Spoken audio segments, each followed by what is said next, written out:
नमस्कार, कशा आहात सगळ्याजणी? चला तर मग एक नवीन रेसिपी घेऊन आलेली आहे, मी तुमच्यासोबत शेअर करणार आहे। रेसिपी कुठली आहे ते बघा। आता ह्या रेसिपीचं मी नाव तुम्हाला सांगते। हे रेसिपी गोळ्याची आमटी हे असं आहे, कारण पूर्वीपासून पारंपरिकच रेसिपी आहे, हे पूर्वीपासून बनत आलेली आहे। तर बघूया कशी बनते।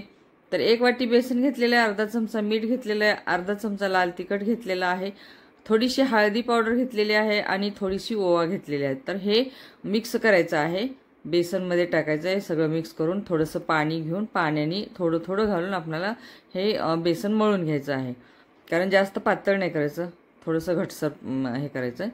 कारण मी कोथिंबीर पिठामध्ये नाही टाकली होती, वरतून टाकली, परत मग मी हे मिक्स करून घेते पिठामध्ये घालून।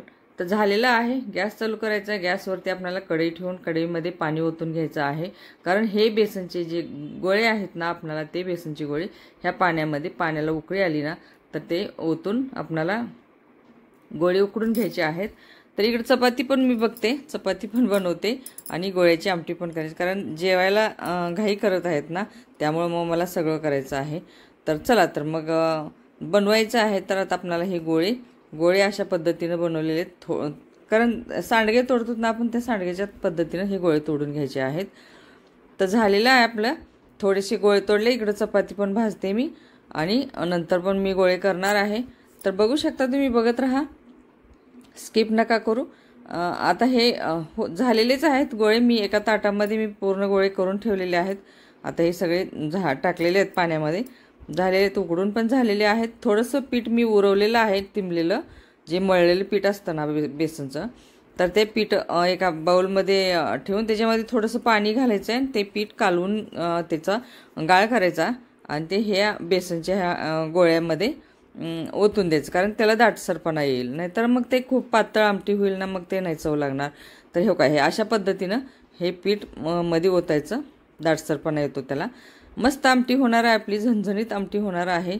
तर इकडे मी कुकरला भात पण लावते, कारण सगळंच करायचं, भात करायची, आमटी करायची आणि चपाती करायची, आणखीन काय असेल ते पण तुम्ही बघू शकता, कारण स्किप न करता तुम्ही बघा।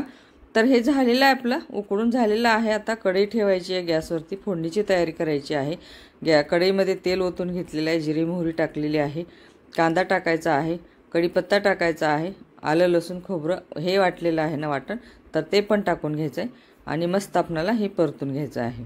एकदम मस्त गोल्डन कलरवरती आलेला आहे कांदा। आता ह्यामध्ये लाल तिखट, काळं तिखट, हळद पावडर, धनापूड आणि चवीपुरते मीठ घातलेलं आहे। हे सगळं मिक्स करून घ्यायचं आहे।